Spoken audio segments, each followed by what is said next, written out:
हाँ देखो बेटा, अब आपका मेथड 2 देख रहे हैं हम। ठीक है ना, ये मेथड बहुत रिलायबल मेथड नहीं है, क्योंकि कई बार क्या होता है, एनर्जी लॉस होता है इसमें। तो मैं आपको एक दो एग्जांपल बताऊंगा जहां पर ये नहीं लगे। बट बहुत सारी जगह आपका ये प्रॉब्लम काफी आसान भी कर देगा कि दो तीन पुली लग रही है तो ये काफी आसानी से एक लाइन में आपको आंसर दे दे। ठीक है, बट थोड़ा सा ध्यान देना है कि ये बहुत रिलायबल मेथड नहीं है। ऐसा ना हो आप केवल इस पे ही डिपेंडेंसी हो जाए और आपको ये ना हो आपसे, ऐसा बिल्कुल नहीं होना चाहिए। ठीक है, तो उस लिमिट तक ही इस मेथड का यूज करेंगे।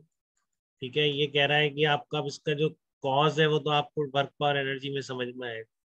ठीक है, यहाँ पे जस्ट मैंने लिख दिया है कि पर सेकंड वर्क डन किसी भी फोर्स का क्या होता है, F vector dot V vector होता है। ठीक है, तो basically net work done by this string will be zero, क्योंकि आपकी क्या है, स्ट्रिंग है, खिंचती नहीं है कभी भी। तो इसमें कोई पोटेंशियल एनर्जी स्टोर नहीं होती, मासलेस स्ट्रिंग है। ठीक है, तो इसके पास कोई काइनेटिक एनर्जी भी नहीं आ सकती। ठीक है, तो एक्सटर्नल सराउंडिंग का इस स्ट्रिंग पर वर्क डन हमेशा क्या होगा, जीरो होगा, क्योंकि इसका काइनेटिक एनर्जी कोई चेंज नहीं है, पोटेंशियल एनर्जी चेंज नहीं। तो जब सराउंडिंग का वर्क डन जीरो होगा तो इस स्ट्रिंग का भी सराउंडिंग पर क्या होगा, वर्क डन जीरो हो जाएगा। ठीक है, तो सराउंडिंग के जिस जिस पॉइंट पर टेंशन फोर्स लग रहा है, क्योंकि स्ट्रिंग तो टेंशन फोर्स ही लगा सकती है, और उन पॉइंट पर अगर मूवमेंट है, ठीक है, तो वहां पर क्या फोर्स इनटू डिस्प्लेसमेंट कह दो या फिर ये एफ डॉट बी कह दो, पर सेकंड वर्क क्या होना चाहिए, हमेशा जीरो होना चाहिए। ठीक है, तो ये पूरा रीजन जो मैंने बोला है आपको वर्क पर एनर्जी के बाद अपने आप समझ में आ जाए। ठीक है, अभी जस्ट ध्यान रखिए कि आपको स्ट्रिंग का नेट वर्क डन सराउंडिंग पर जीरो करना है। तो उसके लिए आपको summation T dot V vector zero करना पड़ेगा। मतलब जहां पर भी स्ट्रिंग का फोर्स लग रहा है और उस पॉइंट के पास वेलोसिटी है, डिस्प्लेसमेंट है, ठीक है, तो वहां का टी डॉट भी नोट करिए, और एक ही स्ट्रिंग के कारण इतने जितने भी टी डॉट भी इस तरह से आ रहे हैं उन सबका सम जीरो कर दीजिए।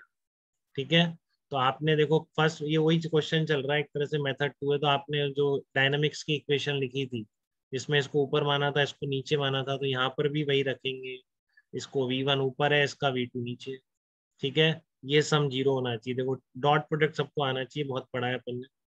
ठीक है, तो इस पॉइंट पे टेंशन फोर्स ऊपर लग रहा है, वही कांटेक्ट पॉइंट पे जाके अलोंग द स्ट्रिंग पुल करिए। इस पॉइंट की वेलोसिटी आ रही है V1, तो यहाँ पर एक ही डायरेक्शन में है वो। तो इसका जो डॉट प्रोडक्ट है वो हो जाएगा T इंटू V1। ठीक है, इस पुली पर भी फोर्स लगा रहा है, टेंशन लग रही है दोनों तरफ पुली के, अगर पुली को सिस्टम ले लें। बट पुली का यहाँ पे डिस्प्लेसमेंट नहीं है, तो यहाँ पर कोई टी डॉट भी नहीं आ रहा। स्ट्रिंग का दूसरा एंड देखिए, दूसरे एंड पर भी मूवमेंट है, टेंशन टी है। अब टेंशन टी ऊपर लग रही है, इसका आपने वेलोसिटी नीचे मानी है, तो इनका डॉट प्रोडक्ट क्या होगा, नेगेटिव आएगा। टी डॉट भी आएगा T into V2 into cos pi. तो कॉस पाई कितना होता है, -1। तो -T into V2 equal to zero आ गया, यहाँ से कट जाएगा। तो क्या आ जाएगा, V1 इक्वल टू V2 है। ठीक है, फिर वही आ गया, तो फिर डिफरेंशिएट करोगे तो A1 is equal to A2 है। ठीक है, तो दो तीन पुली वाले केस में आपका ये मेथड बहुत जल्दी आपको चीजें बता देगा in comparison to this method. ठीक है, तो वहां पर आप यूज कर सकते हैं, वो क्लियरली बता दूंगा मैं आपको कौन से केसेस में नहीं लगता है। ठीक है, नहीं तो आप छोटे मोटे आपके प्रैक्टिस के लिए आप यूज कर सकते हैं, कोई दिक्कत नहीं। ठीक है, तो एक और जनरल मेथड है आपके पास। अब ये जनरल मेथड यहाँ तो बहुत सिंप्लीफाइड हो गया है कि एक ही स्ट्रिंग है आपकी। ठीक है, और तो फिर उसकी लेंथ कांस्टेंट है, तो सीधी सी बात है, जितना ये ऊपर जाएगा उतना ही ये पॉइंट नीचे आना। नहीं तो लेंथ कैसे कांस्टेंट रहेगी। ठीक है, जितना ये पॉइंट ऊपर जाएगा उतना ही ये पॉइंट क्या होना चाहिए, नीचे आना चाहिए। ठीक है, तो displacement of this point is equal to displacement of this point, and we can say that velocity will be equal, and one more differentiation will tell you that acceleration should also be equal। ठीक है, तो सीधी सी बात है कि आपकी length एक ही string से बंधी हुई चीजें, अगर स्ट्रिंग टॉट है तो वो क्या चलेंगी, सेम वेलोसिटी या सेम एक्सलेरेशन से ही चलेंगी। ठीक है, ये आपका मेथड नंबर 3 है। ठीक है, मेथड नंबर 4 वो भी यहाँ पर ये आगे ज्यादा यूज होते हैं कुछ टाइप के प्रॉब्लम्स में। ठीक है, लेकिन यहाँ पर ये दोनों ही मेथड बहुत सिंप्लीफाई हो गए हैं, कुछ है नहीं यहाँ पे इतना कॉम्प्लिकेशन। तो ये मेथड नंबर 4 क्या है, पहले ये समझ लीजिए। जैसे मान लो ये एक स्ट्रिंग है आपकी, ठीक है ना, A से B तक। तो स्ट्रिंग है तो इनके बीच की लेंथ हमेशा कांस्टेंट रहेगी, क्योंकि स्ट्रिंग ऐसा नहीं है पॉइंट खिंच गया।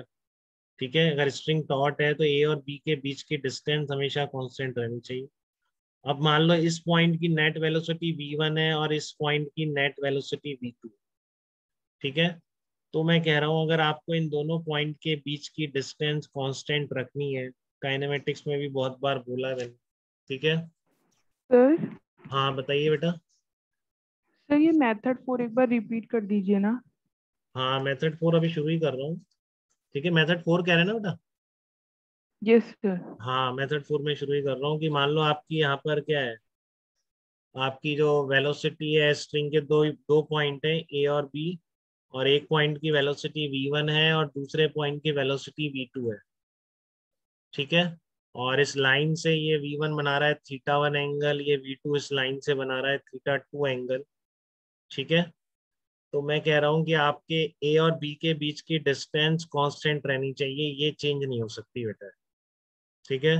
तो इसका मतलब क्या है कि velocity of A with respect to B must be zero, A की बी के रिस्पेक्ट में अलोंग द लाइन जॉइनिंग जो कंपोनेंट होगा that must be zero along A B जो कंपोनेंट हो, ठीक है ना। ये बात बहुत बार यूज करता हूँ, इसको ढंग से समझ लीजिए, ठीक है।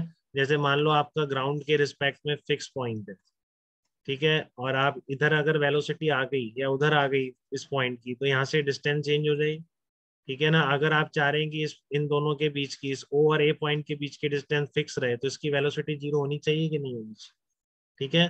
तो अब आप बस जैसे रिलेटिव बात कर रहे हैं, आपने जब बी के रिस्पेक्ट में सब कुछ ले लिया है, ठीक है ना, जब आपने बी के रिस्पेक्ट में सब कुछ ले लिया तो आप क्या कहेंगे कि बी के रिस्पेक्ट में इसकी डिस्प्लेसमेंट नहीं होना चाहिए, इसका मतलब क्या होना चाहिए, ए की बी के रिस्पेक्ट में along the line joining velocity क्या होनी चाहिए, जीरो होनी चाहिए। बताओ बात क्लियर है क्या आपको? ये बहुत कॉमन चीज है और मैं बार बार बहुत ज्यादा यूज करता हूँ। रिजिड बॉडी की डेफिनेशन भी ऐसे ही करें, और ये जनरल आपको आना भी चाहिए अगर आपको फिजिक्स थोड़ी बहुत भी आती है।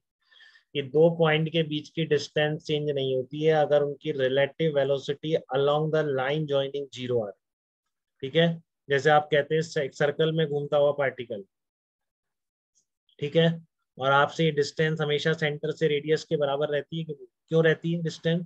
क्योंकि सर्कल में घूमते टाइम कभी भी वेलोसिटी इस पार्टिकल की कभी भी रेडियस के अलोंग नहीं आती है, हमेशा इसके परपेंडिकुलर होती है, इसलिए इस सेंटर से डिस्टेंस फिक्स रह पाती है, ठीक है। तो जब भी दो पॉइंट के बीच की डिस्टेंस फिक्स है तो उसका सीधा सा मतलब यही होता है, ठीक है। ध्यान रख लें, दिमाग में बैठा लें इस बात को कि उन दोनों पॉइंट की relative velocity along the line joining क्या होनी चाहिए, मस्ट बी जीरो, अदरवाइज दोनों के बीच की डिस्टेंस कांस्टेंट नहीं रह सकती, ठीक है।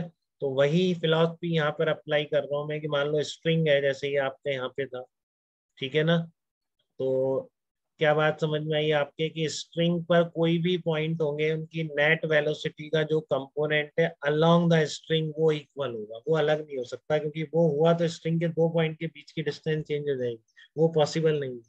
अगर स्ट्रिंग टॉट है तो स्ट्रिंग आपकी कभी भी खिंचेगी नहीं, स्ट्रिंग कहने का मतलब ये है, ठीक है। तो ये जनरल क्वेश्चन भी आ सकता है ये वाला, तो आपके जैसे मान लो ये और भी कोई दो पॉइंट है, आपको v1 θ1 और v2 θ2 दे रखा है और इनके बीच की डिस्टेंस कांस्टेंट है, तो find out the relation between all these four quantity. तो आपको वहां भी ये करना चाहिए क्योंकि आपको इसी तरह बताया गया कि ए और बी के बीच की डिस्टेंस चेंज नहीं होगी, तो along the line joining relative velocity zero होनी चाहिए। ए की बी के रिस्पेक्ट में वेलोसिटी क्या होती है, ए की ग्राउंड के रिस्पेक्ट में minus velocity of B with respect to ground. जिन्होंने काइनेमेटिक बिल्कुल भी नहीं पढ़ा है एटलीस्ट ये फार्मूला ध्यान रख लें, यही फार्मूला और कुछ है भी नहीं relative motion. Velocity of A with respect to B क्या होती है, velocity of A with respect to ground minus velocity of B with respect to ground, ठीक है। तो A with respect to ground along the line joining component कितना आ रहा है यहाँ पर, अलोंग द लाइन जॉइनिंग आ रहा है यहाँ पर v1 cos θ1 आ रहा है, ठीक है। v2 का क्या आ रहा है यहाँ पर, v2 cos θ2 आ रहा है along the line joining component, perpendicular भी है बट परपेंडिकुलर से कोई मतलब, ठीक है। तो ए का बी के रिस्पेक्ट में along the line joining component कितना हुआ, v1 cos θ1 minus v2 cos θ2, उसको आप जीरो कर दोगे तो आपको ये रिलेशन मिल जाएगा v1 cos θ1 equal to v2 cos θ2। बताइए बेटा कोई डाउट है क्या इसमें? हार्दिक आप लिंक कर पा रहे हैं क्या बेटा इस चीज को, मेथड नंबर 4 को? Yes sir. ओके, आप बताइए सचिन कोई डाउट तो नहीं है बेटा आपको मेथड नंबर 4 में? No sir. हाँ इस बात का हमेशा ध्यान रखिएगा कि आप नेट वेलोसिटी के कंपोनेंट करेंगे, ठीक है, कभी कंपोनेंट के कंपोनेंट ना करते हैं, वो अभी कैसे गलतियां होती हैं अभी और मैं क्लेरिफाई करूंगा आपको। बट हमेशा ध्यान रखिए किस स्ट्रिंग के 2 पॉइंट्स हैं, उनकी नेट वेलोसिटी अगर v1 v2 है तो along the line joining her point का स्ट्रिंग के, ठीक है ना, स्ट्रिंग के किसी पॉइंट की भी नेट वेलोसिटी किधर भी है उससे मतलब नहीं, बट अलोंग द स्ट्रिंग जो कंपोनेंट्स होंगे किसी भी पॉइंट के वो सारे पॉइंट्स के इक्वल होने चाहिए। ठीक है, तो इसी को आप यहाँ पे लगा के देखिए अभी जो आपका प्रॉब्लम था। अभी तो यहाँ पर इस पॉइंट की नेट वेलोसिटी इधर है, इस पॉइंट की भी net velocity along the string है, तो कंपोनेंट की जरूरत ही नहीं, बट जस्ट क्या कर दो v1 इक्वल टू v2, ये अलग हो ही नहीं सकते क्योंकि स्ट्रिंग के 2 पॉइंट है, along the string her point की वेलोसिटी सेम होनी चाहिए। ठीक है, तो डायरेक्टली भी आप बोल सकते हैं v1 equal to v2। But इसमें 4 मेथड ने आपके कंस्टेंट की सारी कहानी स्ट्रिंग के आपको बता दी है। जब जो मेथड जहाँ इजी लग रहा हो आप उसको अप्लाई कर सकते हैं, कंफ्यूजन कोई नहीं है, बहुत क्लियरली डिस्टिंग्विश हो जाएगा मेथड 4 किस केस में लग रहा है। ठीक है ना, मेथड 3 आप कहाँ लगा पा रहे हैं, सारी जगह मेथड 3 नहीं लगा पाते, इसलिए बाकी 3 मेथड देखते ही आप समझ जाए तो बात ही, बट ऐसा नहीं। ठीक है, सेकंड आप 2-3 पुली आ जाए तो आप सेकंड भी यूज कर सकते हैं। ठीक है, और जहाँ पे नहीं लगाना हो बताऊंगा कैसे, एनर्जी लॉस कहीं पर भी इन्वॉल्व है तो या वो यहाँ पर नहीं लगेगा क्योंकि एनर्जी कंजर्वेशन ही तो है एक तरह से। ठीक है ना, तो ये एनर्जी कंजर्वेशन है। तो अगर एनर्जी लॉस कहीं पर है, फ्रिक्शन विक्शन कभी आ जाता है, देखेंगे अपन एग्जाम्पल, तो वहाँ ये मेथड नहीं लगा है बस। ठीक है, पहला मेथड जनरल है, वो हर जगह लगेगा, उसकी कोई रेस्ट्रिक्शन नहीं है, कोई लिमिट नहीं है, वो तो जस्ट डेफिनेशन पर बेस्ड है बेटा, वेलोसिटी एंड एक्सीलरेशन। ठीक है, तो इन चारों मेथड की बात क्लियर है क्या सब बच्चों को, किसी तरह का कोई यस सर। कंफ्यूजन?